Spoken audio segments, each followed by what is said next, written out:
Hi, I'm Bex Barnett, Marketing Director at Access People. And thank you very much for joining this short webinar looking at how businesses and UK employers can strategically use salary sacrifice schemes to offset some of the recent increases in NIC costs. And I'm joined by Catherine Bennett, the General Manager of our Employee Benefits Division. Hi, Catherine. Hi, Bex. 20 years you've been in this industry. I have. It's quite scary. Seen a lot of budgets as well during that time. Any like this one, the autumn budgets had a big impact on businesses. It absolutely does. I always watch the budgets because there's usually some kind of impact from an employee benefits perspective linked to sort of tax, national insurance, etc. But this one really was quite a shocker because it affects every business in the United Kingdom in terms of that increase in national insurance. And just to kind of summarise what that's all about really is, you know, it's not just the rate of national insurance that's gone up from 13.8% to 15%.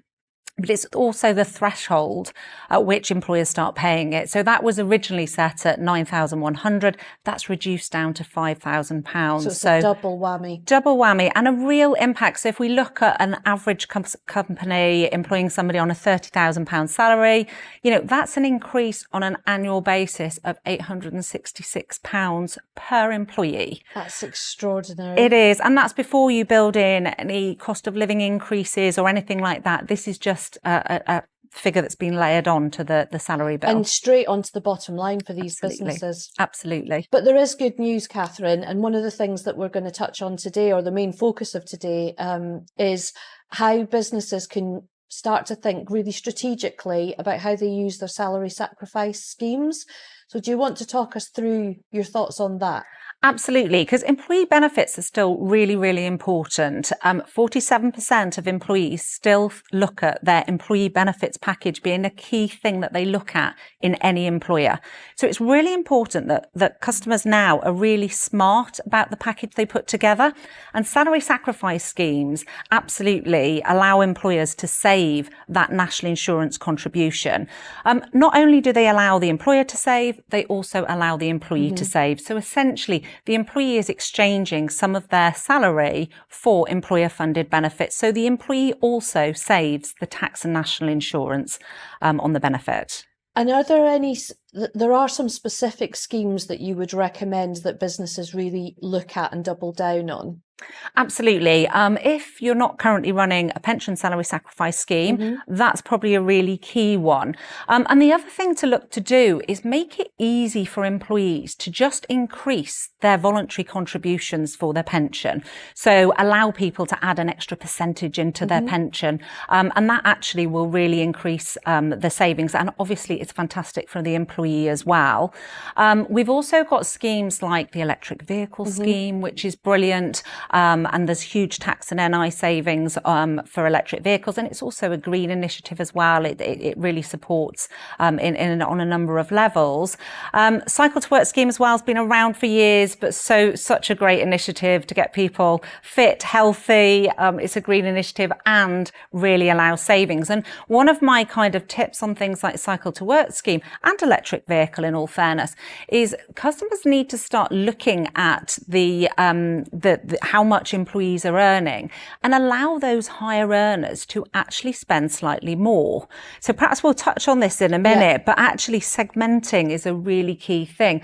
But the other scheme that really does deliver huge savings, and we've seen sort of, you know, 7-figure sum savings for some of our customers on this, is actually running a holiday buying scheme. So allow employees to exchange some of their salary for extra time off, essentially. So holiday trading. Holiday trading, yeah. And a lot of businesses now don't tend to look at the holiday selling piece. It's more holiday buying. Holiday selling, you want people to take their holidays, but allowing them to top that up. It's great from a well-being perspective as well, because people can use it to balance their sort of work-life balance, etc. Understood. So let's come back onto that point, because I know we wanted to touch on it. Because we've been working quite intrinsically with a number of our customers to kind of review how they orchestrate their salary sacrifice schemes. And there's some tips and tricks, aren't there, that we can share on how to do that through segmentation? Absolutely, and this is really a key one. And traditionally, you've got customers who would say, unless I can offer this employee benefit for everybody, I'm not offering it at all. And holiday trading is actually one of those.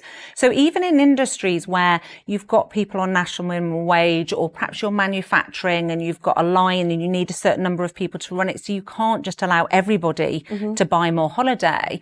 Actually, by segmenting the employee base and actually giving those that are able to buy it, that aren't going to need to be backfilled, you can actually still deliver huge savings. And that savings pot then can really go to mitigate costs across the board. So, yes, we're going to have a whole proportion of employees that are on national minimum wage, but actually you can then invest in more benefits that will also benefit those as well, So by like instant discounts, etc., that again will really support all employees essentially. So the key message being, it doesn't necessarily, your benefit schemes don't have to be a one size fits all. You can tailor them depending on the different demographics. Yeah, and I think, one of the things we do is we'll work with businesses of all shapes and sizes, and, smaller businesses. We offer some really great off-the-shelf solutions that will allow employees to run all of these salary sacrifice schemes with, really light touch from their perspective.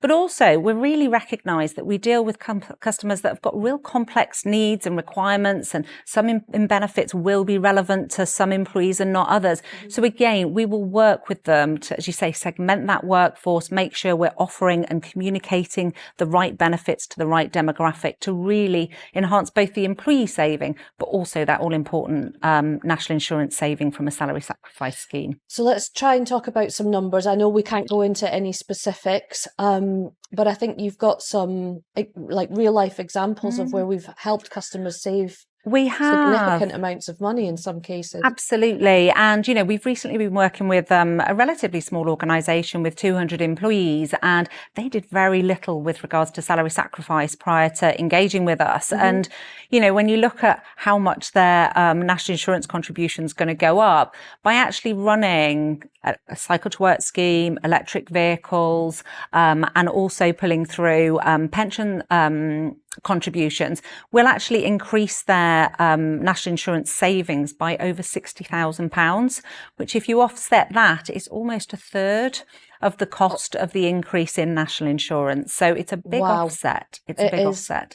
And for bigger organisations, is it prorated, as in the more employees you have, the higher the savings can be? Does it work like that? It is. And I think where businesses get really impacted in terms of the NI increase is quite often businesses which have a lot of labour. So they employ a lot of people. That's obviously going to impact them more. But absolutely, this, as I said at the beginning, it really does affect every business, large and small. And actually, there's NI savings to be made irrespective of the size of business that you've got.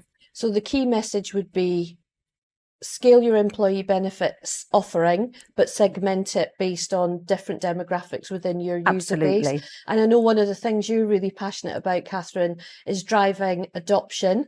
So now, if you've already got a benefits scheme, now more than ever, we should be encouraging our customers and, other non-access customers to be really driving that adoption. So what are your tips? My key statistic for you on this is that 90% of employers think they do a fantastic job communicating their benefits, but 50% of employees aren't aware of the package that's actually on offer to them.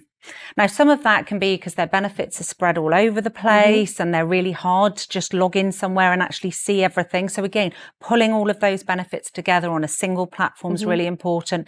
Providing a connected user journey so you can get from your HR system into your employee benefits really seamlessly. And also providing really targeted communications to the relevant employees. So, for a slightly older employees, you're looking at pension schemes being a really key driver, etc. So communicate it out and make it really clear to them. Actually, this is what it will cost you to add an extra percentage into your pension. Work with your pension provider to do some webinars and things like that again can be embedded into your benefit platform. So again, that message can really be spread, across all your employees. So Catherine, thank you. We've covered a lot of ground. We've talked about the actual NI implications for businesses. We've talked about the schemes that can make the biggest impact. You've given some fantastic examples of, significant savings that businesses can make if they're a little bit smarter about how they use their employee benefits package. And we've actually created a report that can complement the webinar that you've just watched.